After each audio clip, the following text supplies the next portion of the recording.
Irmãos, continuando na nossa série de Lucas, investigando quem é Jesus, Evangelho segundo escreveu Lucas, capítulo 17, dos versículos de 11 a 19. Vou pedir aos irmãos que se coloquem de pé mais uma vez. Lucas 17, dos versículos de 11 a 19.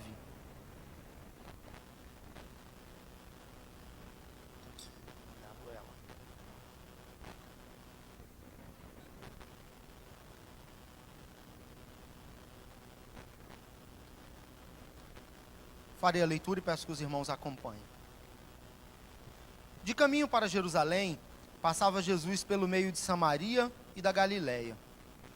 Ao entrar numa aldeia, saíram-lhe ao encontro 10 leprosos, que ficaram de longe e lhe gritaram, dizendo: Jesus, mestre, compadece-te de nós. Ao vê-los, disse-lhe Jesus: Ide e mostrai-vos aos sacerdotes. Aconteceu que, indo eles, foram purificados.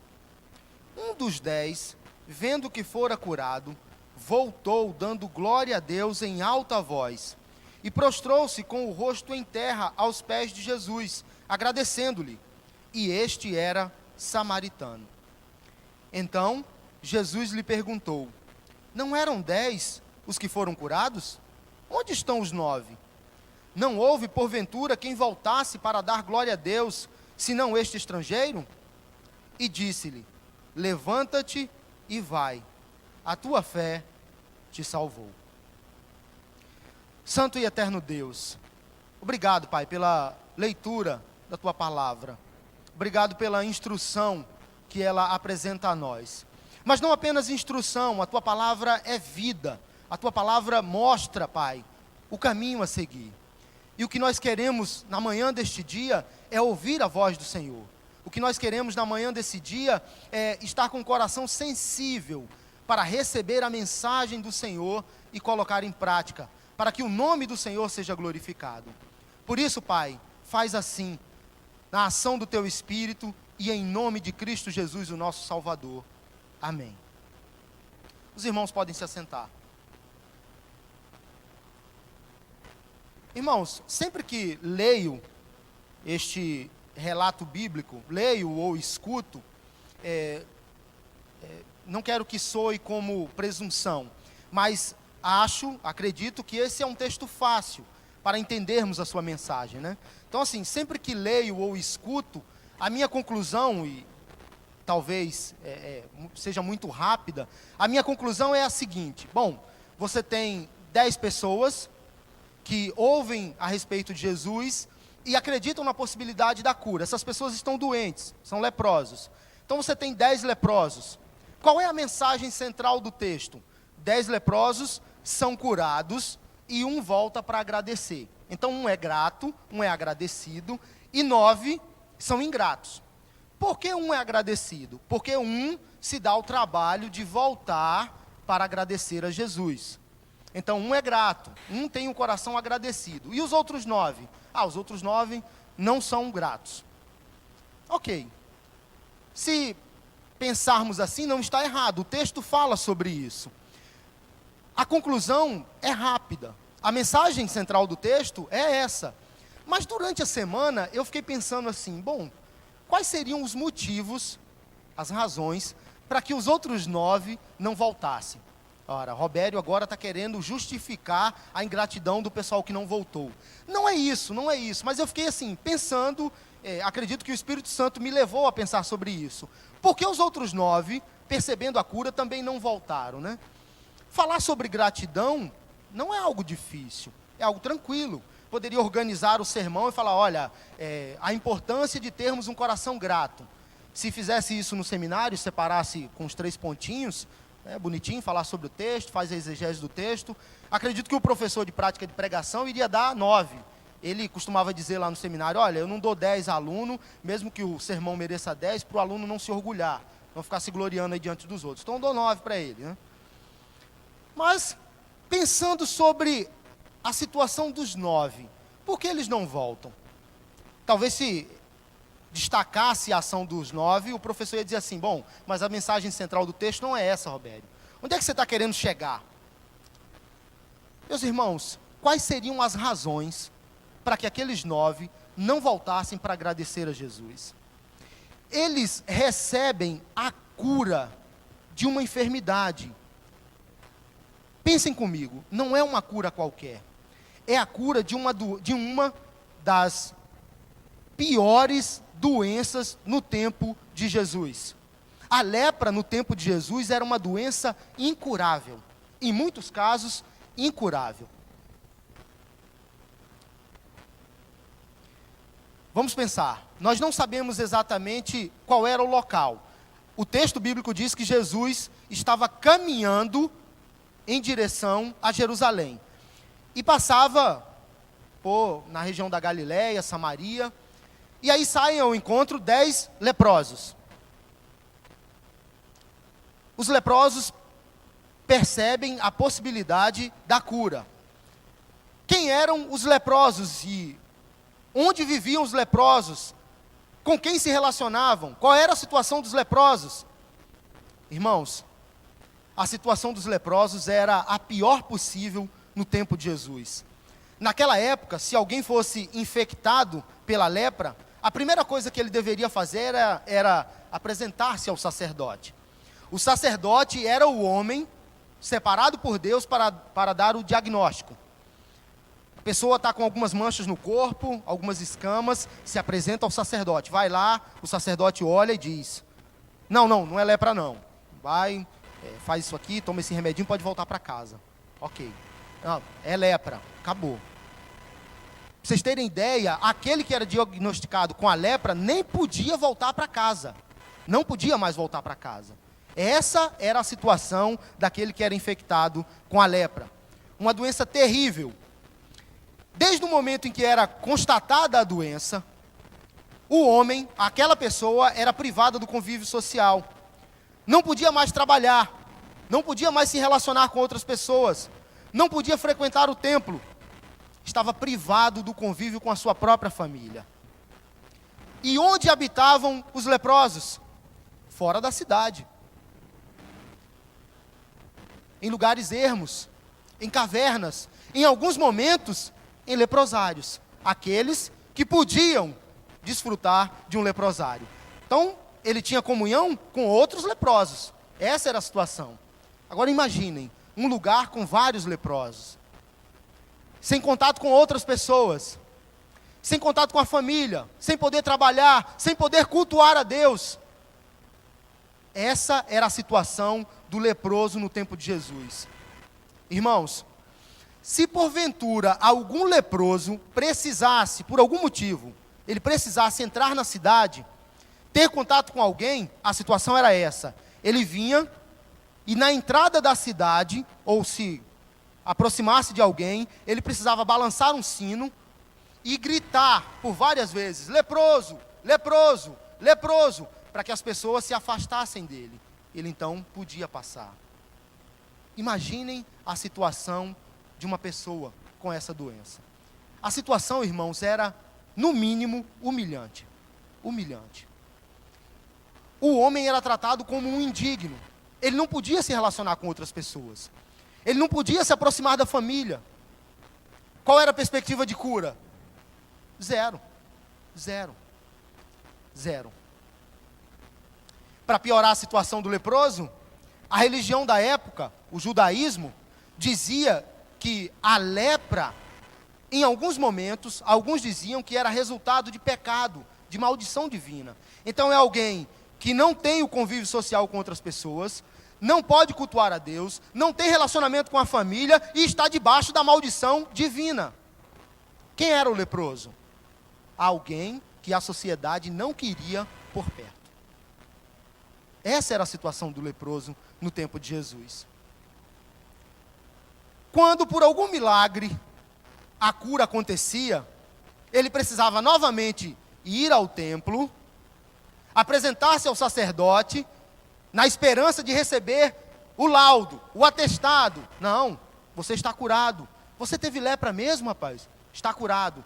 Pode voltar para o convívio social. E aí, irmãos, eu fiquei pensando na alegria da pessoa que recebia o atestado do sacerdote e voltava para casa correndo.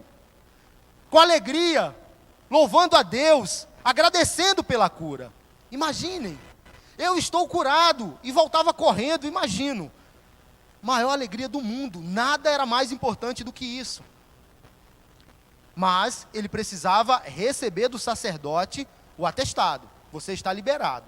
Enquanto isso não acontecesse, ele não podia entrar no convívio com outras pessoas. Ele não podia. Ele precisava apresentar-se ao sacerdote.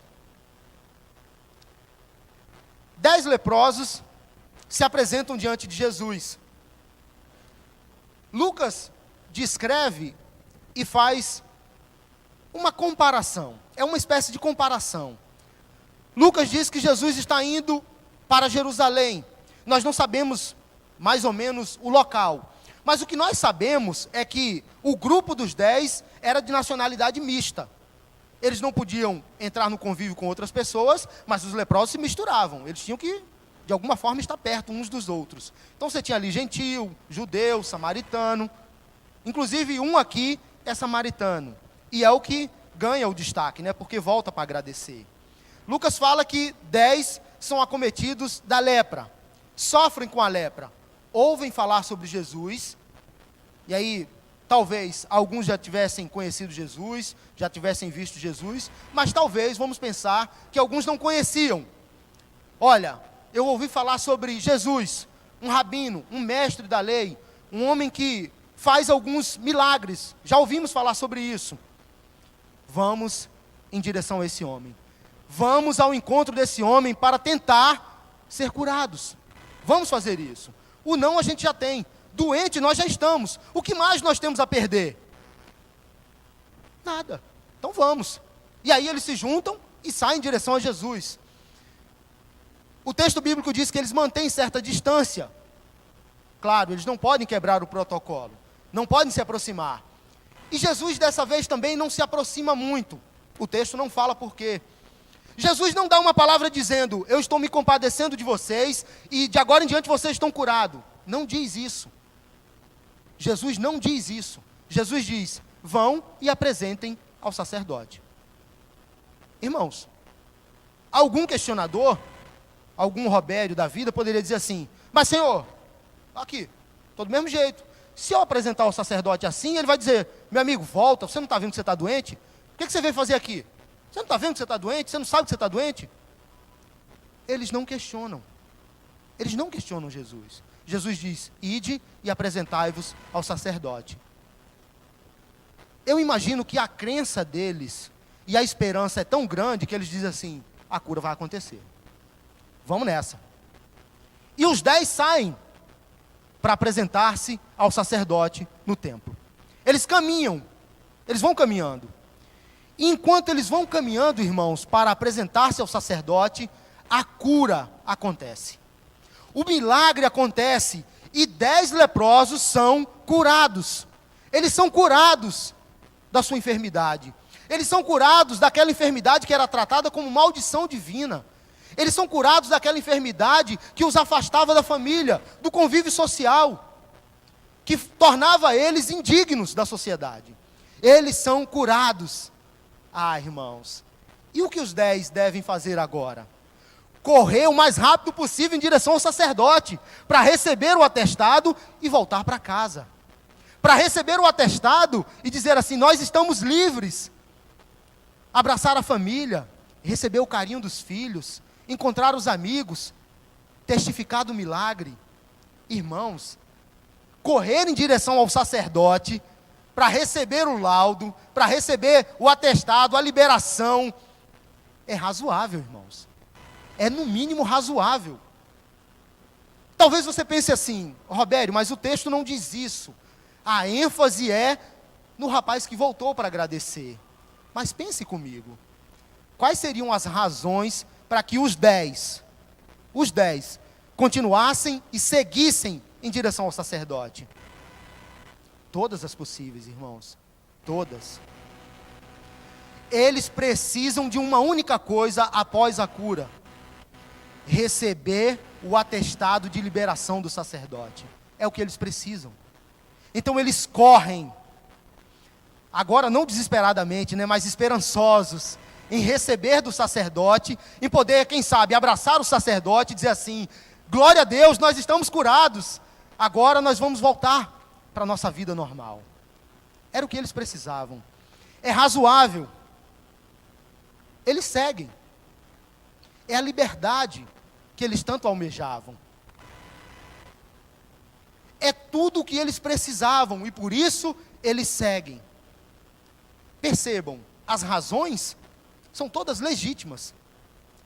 Mas Jesus nos ensina nessa manhã que essas razões e que esses motivos não era tudo o que eles precisavam. Não era. A cura física acontece. Eles precisam de fato ir em direção ao sacerdote, mas isso não é tudo. Caminhar em direção ao sacerdote e ir em busca daquele atestado não era tudo. Eles esqueceram de uma única coisa. Esqueceram daquele que se compadeceu deles. Esqueceram daquele que demonstrou misericórdia. Esqueceram daquele que, de fato, realizou o milagre. A cura foi realizada por Jesus, o Deus eterno, que se compadece dos homens. Jesus, que demonstrou misericórdia, compaixão e graça àqueles homens, para que eles fossem curados. Por isso, caminhar em direção e apresentar todas essas razões, caminhar em direção ao sacerdote, não é tudo. Eles precisavam voltar e agradecer. E essa é a mensagem de Jesus para nós nessa manhã. Enquanto 9 caminham para o cumprimento da lei, para obedecer, inclusive aquilo que Jesus disse, ordenou, vão e apresentem ao sacerdote.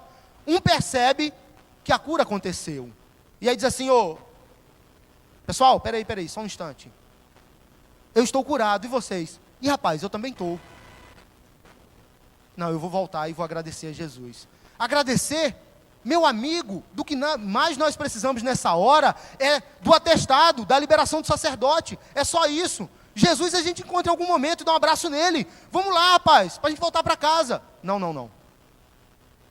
Eu sei exatamente o que aconteceu. A cura foi realizada por Jesus e eu preciso agradecer a Ele. E volta. O texto diz que ele volta louvando a Deus, glorificando a Deus e com o coração agradecido. A família, os filhos, os amigos, a sociedade, eles iriam esperar. Eles precisavam esperar um pouco mais. O meu convívio com todas as pessoas precisa esperar um pouco mais. E isso não é a coisa mais importante para mim nessa hora. O mais importante é voltar e encontrar Jesus. Ele demonstrou amor, Ele demonstrou graça, Ele demonstrou misericórdia para que eu fosse curado. Jesus é a pessoa mais importante da minha vida. Mas onde Jesus está? Alguém poderia perguntar: você é louco? Será que Jesus não já chegou em Jerusalém? Será que Jesus não está distante? Não importa onde Jesus está, eu irei ao encontro de Jesus. Jesus é a pessoa mais importante da minha vida, e eu vou agradecer a Ele o que Ele fez por mim. Irmãos, 9 caminham em direção ao sacerdote, para o cumprimento da lei, para receberem o que precisavam, mas não era tudo. Ao receber a bênção de Deus, se esqueceram do Deus da bênção. E aí, de fato, nós entramos na reflexão do texto, para pensar sobre a mensagem do texto. É possível que em alguns momentos o coração do homem seja ingrato? É possível, irmãos, que o coração daquele que recebeu a bênção de Deus fique endurecido? É possível que em algum momento um crente, abençoado por Deus, aquele que recebe dia após dia bondade e misericórdia em sua vida, é possível que essa pessoa tenha o coração endurecido? Pense comigo. É possível que essa pessoa tenha um coração ingrato? Eu sei que ao dizer ingrato, a palavra soa com um peso muito grande. Robério, você é ingrato. Se eu ouvisse isso, a primeira coisa que eu ia ficar era chateado com a pessoa. talvez eu não iria dizer, né, para ela. Não, tá tudo bem, estou entendendo o que você está dizendo, mas por dentro, estou chateado, a pessoa está me chamando de ingrato. Não conhece meu coração. E aí o Espírito Santo fala no instante seguinte, né? Mas você é ingrato mesmo. Senhor, valeu. Entendi. Irmãos, é possível que nós, em algum momento, tenhamos o coração ingrato? Pense comigo.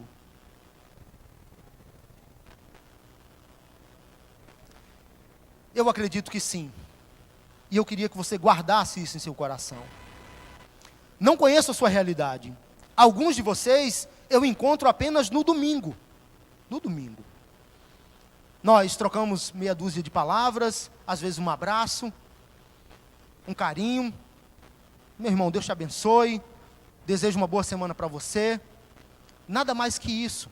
Não sei como é que você vive, como é o seu contexto durante a semana, o seu trabalho, o seu lar. Não posso dizer que você é ingrato. Mas é possível que em alguns momentos isso aconteça com você. E comigo também. E comigo também. E por que a ingratidão alcança o coração do homem? Eu tenho algumas razões. Eu tenho algumas teses e eu defendo isso. Eu acredito, em primeiro lugar, que a ingratidão pode alcançar o homem, que o homem pode ser ingrato, em primeiro lugar, por causa da insatisfação do seu coração. Insatisfação do seu coração. Quando uma pessoa não é satisfeita com o que ela é, ou com o que ela tem, o resultado dessa insatisfação é ingratidão. Ela vive em busca de mais, e mais, e mais. Ela começa a se comparar com outras pessoas. O Fábio tem um sapato bonito, o meu não é tão bonito assim. Vou comprar um sapato igual ao Fábio. Essa comparação e essa inveja faz com que o meu coração seja ingrato a Deus pelo sapato que Ele me deu. Talvez o meu sapato não seja igual ao do Fábio, e não é mesmo, dele é mais bonito. Mas glória a Deus pelo sapato que eu ganhei, pelo que recebi de Deus. A Bíblia diz que eu tenho o que eu preciso, e por isso eu devo ser grato. A Bíblia me diz todos os dias e me mostra que eu tenho o que eu necessito. Eu recebi de Deus o que eu preciso. Não preciso me comparar com ninguém, nem viver insatisfeito. Meus irmãos, essa ação, essa atitude é da sociedade, é do espírito da nossa época, do nosso tempo, mas não deve ser nossa. O problema é que em muitos momentos nós somos influenciados e afetados pelo espírito da nossa época, da nossa sociedade. E aí nós começamos também a fazer comparações, a desejar aquilo que nós não precisamos. Insatisfação que gera ingratidão. Qual é a segunda tese, o segundo motivo que eu defendo? A segunda coisa é a perspectiva do mérito. O que é isso, né? O que é isso? Primeira coisa é a insatisfação. Você se compara, deseja mais e mais, não está satisfeito com quem é ou com o que tem. Por isso quer mais e mais e não tem um coração agradecido. A segunda coisa é a perspectiva do mérito. O que é isso? A perspectiva do mérito é a seguinte: eu estudei, por isso mereço aprovação. Estudei bastante para que eu fosse aprovado. Eu trabalhei duro por anos na empresa, por isso o chefe me chamou e disse: você merece a promoção. Você fez por onde? A criança se comportou o ano inteiro. E aí no final do ano ela diz assim: passei de ano, mamãe e papai, obedeci a papai e a mamãe, fiz tudo direitinho. Não risquei as paredes com lápis, não derramei suco no sofá, não fiz nada de errado. Papai Noel tem que me dar um presente legal. Como as crianças não estão aqui, né? Primeira coisa, Papai Noel nem existe, isso é conversa, tá bom? Seu pai é que gasta muito dinheiro te dando presente no final do ano. Perspectiva do mérito. Isso que eu disse a vocês é de todo errado? É mentira? Não. Você tem que acordar cedo, todos os dias, e ir trabalhar. Se você não for, primeiro, lá no seu trabalho, eles vão começar a descontar suas horas. Na condição em que nós estamos, especialmente na nossa cidade, se você não ir trabalhar, é possível que o desemprego alcance sua vida. Então você tem que trabalhar, e duro, e muito, para demonstrar que você valoriza o seu emprego. Isso é verdadeiro. Você tem que estudar bastante para passar no concurso público, para passar na prova, para ser aprovado na faculdade. Às vezes virar noite escrevendo trabalhos. Tudo isso é verdadeiro. Depende muito de transpiração. Verdade. Mas isso é tudo? Pense comigo. É tudo? Eu trabalho, eu tenho. Meu salário vai ser garantido no final do mês porque eu trabalhei. A fonte do meu sustento sou eu mesmo. Eu faço, por isso as coisas acontecem. Isso é verdadeiro? De todo? Meus irmãos, para pensar comigo. Quem concedeu a mim e a você a vida? Começa por aí. Quem concedeu a nós a vida? Deus. Quem concede a mim e a você saúde, disposição e condição para ir trabalhar todos os dias? Eu e você? O plano de saúde? Deus. Deus faz com que o nosso organismo, a coisa mais perfeita que existe nesse mundo, nosso organismo que funciona direitinho, Deus faz com que todos os dias acordemos, a gente toma o nosso cafezinho, vai trabalhar, vai e volta. Quem é que concede a nós livramentos dos quais nós nem percebemos às vezes? Quem é que concede a mim e a você? Enquanto chegava aqui na igreja, perguntei para a Ivanilde se ela tinha visto uma matéria do Globo durante essa semana, e ela disse que não viu. Ivanilde não gosta muito de ver jornal, né? É só tragédia, eu não gosto de ver esse negócio não. De vez em quando eu abro para ver. E aí, não sei se vocês viram, mas um motoboy, não me lembro agora a cidade, estava indo numa determinada velocidade e um carro saiu. O carro estava no acostamento e saiu. E o motoboy já estava em cima, não deu para parar. Ele bateu no carro e voou, sei lá, uns 10 metros mais ou menos. Mas voou mesmo, o vídeo está lá. E ele voou assim, dando cambalhotas no ar. Quando eu vi o vídeo, eu falei assim, ele já morreu no ar. Eu pensei, né? Ele já morreu no ar. Ele bateu de costas num caminhão e caiu. Quando ele caiu em estado de choque tremendo. Eu falei, ih, está morrendo. 2 segundos depois, ele levantou, bateu a poeira e foi em direção a algumas pessoas. Eu falei assim, Jesus, isso é milagre. Irmãos, o que eu vi foi um milagre. O negócio foi tão extraordinário que a própria reportagem foi em busca do rapaz, encontrou o rapaz no hospital e viu lá o rapaz tendo os cuidados médicos e ele quebrou apenas alguns dedos da mão. É impressionante o que aconteceu. E aí eu pergunto a você, alguns vão dizer assim, mas foi o jeito com que ele caiu, parará, conversa para boi dormir. Eu acredito que foi milagre. Naquela hora em que ele estava tremendo ali, Deus disse assim, hoje não é o seu dia, levanta. E ele levantou. Milagre. Deus concede a nós livramentos que nós sequer percebemos. Alguns, às vezes, a gente vê, olha, está acontecendo um tiroteio ali, a gente se esconde, diz assim, estou aqui me protegendo para me livrar das balas perdidas. Quem disse que a bala não pode atravessar o lugar em que você está se escondendo? Quem disse isso? Deus concede a nós livramentos que às vezes nós sequer percebemos. A fonte da nossa vida, do nosso sustento, de tudo que somos e de tudo que temos, é Deus. Algumas coisas, irmãos, não dependem de nós. Não depende de nós. Essa perspectiva do mérito, de achar que merece, às vezes ela é tão maligna, irmãos, que as pessoas não atribuem isso apenas ao contexto social, mas transmitem isso, transferem isso para o relacionamento com Deus. Deus, o Criador de todas as coisas, eu creio nele, eu obedeço, por isso ele me abençoa. Eu não estou aqui para criticar denominação A, B ou C, nem para menosprezar as pessoas. Não é o meu propósito, nunca foi. Mas às vezes há tanto equívoco na teologia, irmãos. Há tanto equívoco em algumas igrejas que as pessoas dizem assim, depende de mim. Eu já ouvi isso. De um crente, piedoso, sério. Depende de mim. Se eu acreditar em Jesus, Ele me salva. Se eu permanecer fiel nos seus caminhos, eu vou morar no céu. Eu falei assim, minha irmã, me desculpe, eu não quero que você fique ofendida, mas eu acho que você não entendeu nada sobre o Evangelho. Nada. Eu obedeço a Deus, logo Ele me abençoa.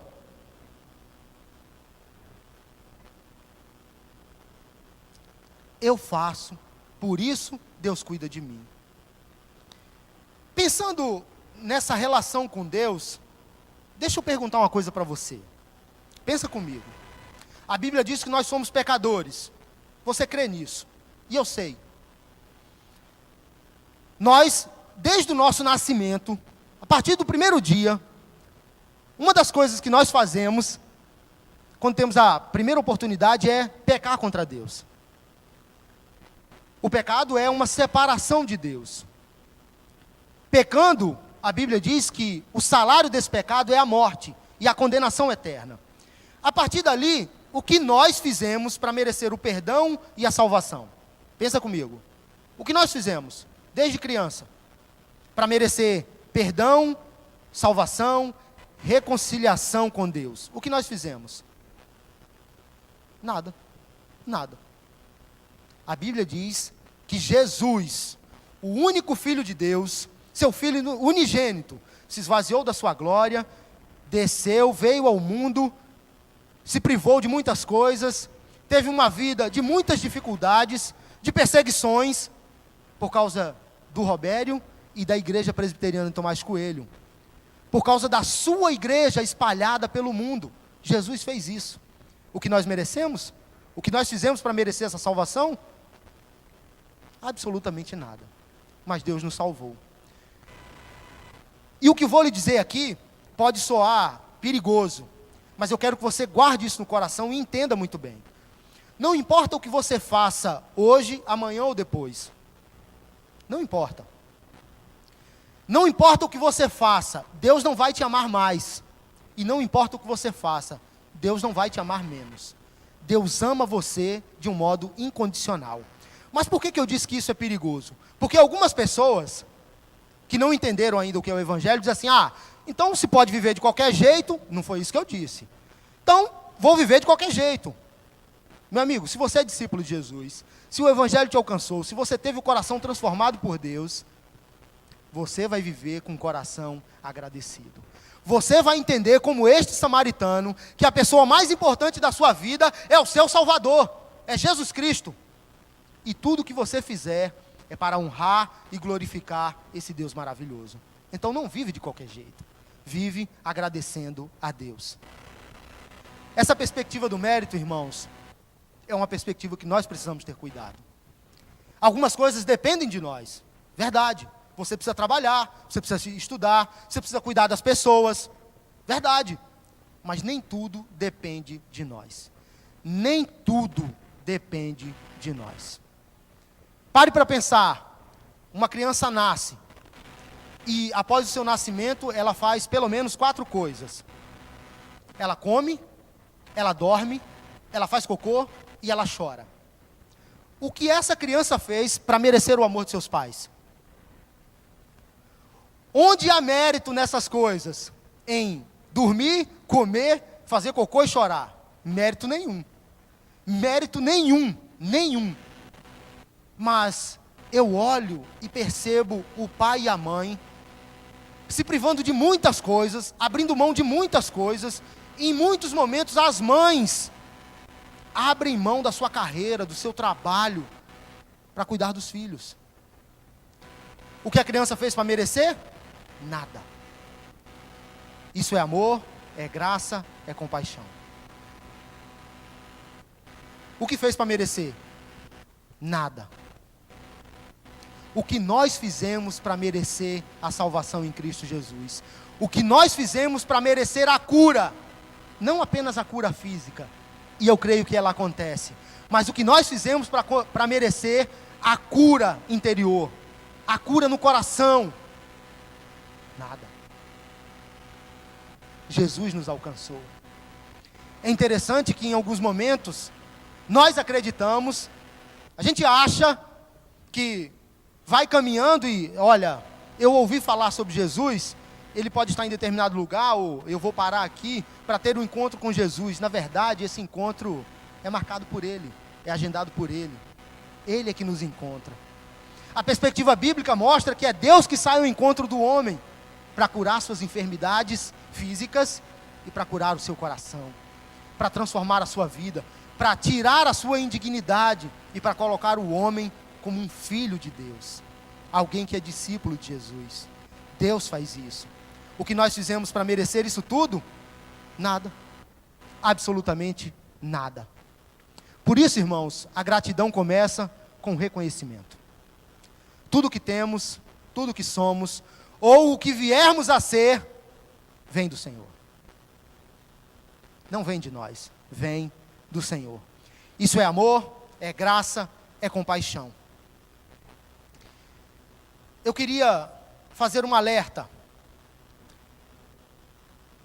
a mim e a você. Pensei sobre isso durante a semana. Ao ouvirmos sobre todas essas coisas, irmãos, a pergunta que nós precisamos fazer é: de que lado nós estamos hoje, na manhã desse dia? Como aquele samaritano, sozinho, que olha e diz assim: estou curado, vou voltar para agradecer ao meu Senhor, ao meu Deus, àquele que de fato realizou a cura. Ou nós estamos como o grupo dos 9, que tem vários motivos, várias razões para seguir o caminho e receber o atestado de liberação. De que lado nós estamos? Eu já disse, eles tinham motivos de sobra para seguir. Era razoável os motivos deles, mas não era tudo. Eles se esqueceram de agradecer a Deus. Ah, irmãos, eu quero que eu e vocês estejamos como aquele samaritano. As pessoas, o convívio social, a família, tudo isso é muito importante, mas eles vão esperar um pouco mais. Eu vou voltar para agradecer. Nós precisamos agradecer a Deus em todo o tempo e por tudo que temos. Por tudo.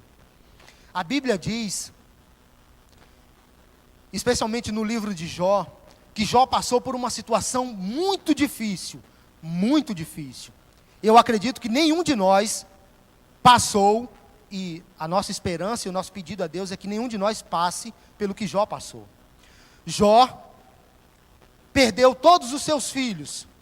Jó perdeu todos os seus bens. Jó ficou doente, e a Bíblia diz que ele tinha um pedacinho de telha para se coçar, para coçar as suas feridas. E a proposta que Jó recebeu da sua esposa foi: está vendo tudo que aconteceu? Amaldiçoa o teu Deus e morre. É melhor morrer do que ter uma vida como essa. Sabe qual é a resposta de Jó para sua mulher? Você não sabe o que fala. Você não sabe o que diz. Nós recebemos muito bem as bênçãos, o cuidado, as riquezas. Nós recebemos muito bem de Deus tudo isso. Mas tudo isso que está acontecendo na minha vida foi Deus. Ele é o meu Deus. Continuará sendo o meu Deus. Irmãos, a Bíblia diz que Jó não pecou contra Deus e nem lhe atribuiu mal algum, mesmo diante de todo aquele sofrimento. Eu não sei qual é a dificuldade que você está passando hoje. Talvez seja desemprego. E há muitos desempregados. Há muitos desempregados. Conheço várias pessoas que estão passando por desemprego e estão sofrendo por causa disso. E não quero diminuir isso. A minha oração e o meu desejo é que portas de emprego se abram diante de você. Talvez você esteja sofrendo com a enfermidade. É aquele laudo de diagnóstico que nós recebemos do médico e que nos deixa de cabelo em pé. Senhor, tem misericórdia da minha vida, tem misericórdia da minha família. Eu preciso da restauração, eu preciso da cura. E a gente sofre com isso, é verdade. Talvez, irmãos, seja um problema de relacionamento na família, de divisão, brigas sem fim. E sofremos com isso. Talvez algum familiar nosso esteja se perdendo, às vezes no caminho das drogas. Sofremos com tudo isso. Mas sabe o que a Bíblia nos mostra? Que nós devemos orar, colocar diante de Deus e ter um coração agradecido. Jamais murmurar diante de Deus. Agradecer a Ele. Senhor, é uma provação, é um deserto, é dificuldade, é dor, é sofrimento, Senhor. Mas eu não vou murmurar. Eu quero ter um coração grato diante do Senhor. Porque se tenho vida, se conheço o Senhor, se estou salvo em Cristo Jesus, se tenho um teto para morar, se tenho alimento, se tenho roupa, tudo isso foi o Senhor que me deu. Por isso, irmãos, devemos agradecer ao nosso Deus por tudo. Eu não quero que você entenda ou ache que eu vou bancar aqui o samaritano que voltou para agradecer a Deus. Mas eu creio que a gratidão é a atitude de um coração que foi curado. E eu quero compartilhar com você uma experiência que tive recentemente. E eu trato essa experiência como um encontro com Jesus. Eu acredito em alguns momentos que algumas experiências são encontros com Jesus. As minhas, elas são. Vou lhe contar o que aconteceu há mais ou menos um mês. Nós moramos ali na suburbana e do estacionamento da igreja, a distância para uma loja, para uma oficina, é muito próxima, é vizinho. E a oficina tem uma marquise, e vez por outra tem lá um morador de rua. Um dia, eu não sei se foi depois do culto, ou se foi uma atividade aqui na igreja, nós saímos daqui, estava chovendo muito, muito. Nós saímos daqui, nosso carrinho, maravilhoso, que Deus nos deu, fomos para casa. Cheguei em casa, Ivanilde saiu do carro para abrir o portão da garagem e como estava escuro, eu não vi nada. Entrei, estacionei o carro, fomos para casa. Quando eu cheguei em casa, Ivanilde pegou um cobertor, não me lembro se água também, enfim. E falou assim, ó, desce e entrega lá ao morador de rua. Eu fiquei pensando assim, o que é que essa mulher viu que eu não vi? Que olho é esse, né? Eu não vi esse negócio. Ele está lá debaixo da marquise lá na oficina. Peguei o cobertor e mais algumas coisas e desci. E fui andando. Cheguei lá, o rapaz estava lá, molhado, enfim, Jair, o nome dele. E aí eu chamei, entreguei lá, cobertor e tal. Ele agradeceu, beleza, saí, dei as costas. E fui andando. Do estacionamento para casa deve ter uns 40 metros, 30 metros, eu não sei, não sou bom nesse negócio não. Bom de número é o Fábio. Mas, irmãos, olha a experiência, olha o que Jesus me concedeu. Quando eu dei as costas ao rapaz e comecei a caminhar, veio uma avalanche de pensamentos. De pensamentos. E aí a pergunta do Senhor para mim foi, olha onde você mora. E aí eu, assim, parei. Quantos pares de sapato você tem? Por mais que eles não sejam iguais ao do Fábio. Olha a família que você tem. Você já almoçou hoje? Já jantou? Olha a vida que eu te dei. E aí eu comecei a caminhar. E os pensamentos não paravam, irmãos. Olha a mãe que eu te dei. Olha onde eu coloquei você para estudar. Olha os amigos que eu te dei. Pessoas que você pode contar. Olha a igreja que você congrega. Irmãos, eu precisei parar para louvar a Deus e agradecer a Ele por todas as coisas que eu possuo. E enquanto louvava e agradecia, eu percebi que o meu coração estava sendo grato naquele momento. Como disse, eu não quero bancar aqui o samaritano. É possível que em alguns momentos eu vou pensar nas razões dos outros 9 e vou correr em direção ao sacerdote. Mas é possível, irmãos, pararmos, e Deus nos concede isso. Dizer assim, está vendo o trabalho que você tem? A situação poderia ser muito pior. Está vendo o que você tem? Tudo isso foi eu que te dei. Não importa o que aconteça amanhã, não importa onde você estiver, eu estarei com você. A sua vida pertence a mim, e nada acontece à sua vida sem que eu não conheça. Ninguém pode se aproximar de você, ninguém pode fazer nenhum mal a você, sem que eu permita. Eu sou o Deus Todo-Poderoso que conhece você, e ama você, cuida de você. Todos os seus dias foram contados por mim, sua história foi escrita por mim. Nada acontece com você sem a minha permissão. A palavra de Deus para mim e para você, eu amo vocês, eu cuido de vocês, eu concedo a vocês aquilo que vocês precisam. Que na manhã deste dia, irmãos, possamos voltar para casa com o coração agradecido por tudo aquilo que Deus tem feito por nós. Ele tem cuidado de nós. O nosso desafio Reconheça o cuidado do Senhor em todas as coisas, mesmo nas situações difíceis. E tenha um coração grato em todo o tempo. Quero fazer um exercício com vocês. Convido a todos que se coloquem de pé. Eu vou fazer a leitura de um texto.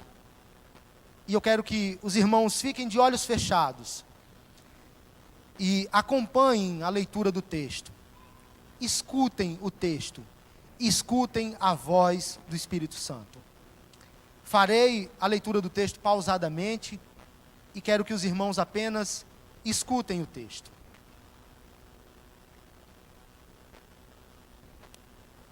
Palavra de Deus para nós nesta manhã. Bendize, ó minha alma, ao Senhor, e tudo que há em mim, bendiga ao seu santo nome. Bendize, ó minha alma, ao Senhor, e não te esqueças de nenhum só de seus benefícios. Bendize, ó minha alma, ao Senhor, e não te esqueças de nenhum só de seus benefícios. Ele é quem perdoa todas as tuas iniquidades. Ele é quem sara todas as nossas enfermidades. Ele é quem da cova redime a tua vida e te coroa de graça e misericórdia. Ele quem farta de bens a tua velhice, de sorte que a tua mocidade se renova como a da águia. Ele, o Senhor, faz justiça e julga a todos os que estão oprimidos. Ele, o Senhor, manifestou os seus caminhos a Moisés e os seus feitos aos filhos de Israel. Ele manifestou os seus feitos e a sua bondade para nós. O Senhor, o nosso Deus, Ele é misericordioso, Ele é compassivo, Ele é longânimo, Ele é benigno. Ele não repreende perpetuamente, Ele para sempre não conserva a sua ira. Ele, o Senhor, o nosso Deus, não nos trata segundo os nossos pecados, nem nos retribui consoante as nossas iniquidades. Ele, o nosso Deus, é misericordioso. Santo e eterno Deus, diante dessas palavras, a única coisa que temos a fazer nesta hora é agradecer. Muito obrigado, Pai, pelo amor, pela bondade e pelo cuidado do Senhor todos os dias. Muito obrigado pela certeza de que o Senhor não nos abandona. Mesmo durante as dificuldades, mesmo no deserto, o Senhor caminha conosco. Como diz a Tua palavra, Pai, ainda que andemos no vale da sombra e da morte, o Senhor é conosco. Muito obrigado, Pai. Muito obrigado pelo emprego. Muito obrigado pelos recursos. Muito obrigado pela família. Muito obrigado pela igreja. Muito obrigado pelos amigos. Muito obrigado pelas roupas. Muito obrigado pela certeza de que em Cristo Jesus nós somos e estamos perdoados. Muito obrigado, Pai. Que em nome de Jesus o nosso coração seja grato ao Senhor em todo o tempo e que a nossa vida seja para honrar, louvar e bendizer o nome do Senhor em todo o tempo. No nome de Jesus nós oramos e agradecemos. Amém. Os irmãos podem se assentar.